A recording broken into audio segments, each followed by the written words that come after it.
धुळ्यामध्ये अवैध उत्खननाला मोठ्या प्रमाणात ऊत आलाय। शासनाचा महसूल कर न भरता दिवसासह रात्रीच्या सुमारास गौण खनिज माफियांकडून सर्रासपणे उत्खनन केलं जात आहे। सुरत बायपास जवळील खानदेश कॅन्सर सेंटर समोर असलेल्या खदानीमध्ये मोठ्या प्रमाणात उत्खनन चालू आहे। दिवसाढवळ्या राजरोसपणे चालू असणाऱ्या गौण खनिज माफियांना नेमकं कुणाचा आशीर्वाद आहे?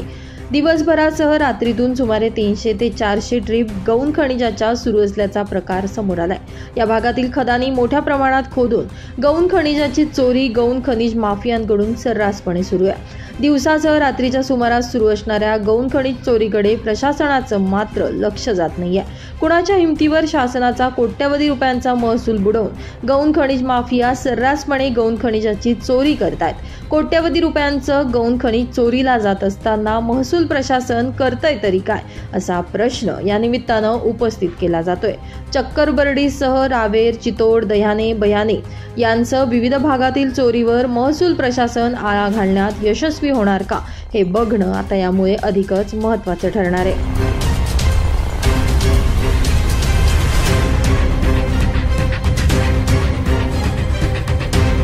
ब्युरो रिपोर्ट, माझा महाराष्ट्र न्यूज, धुळे।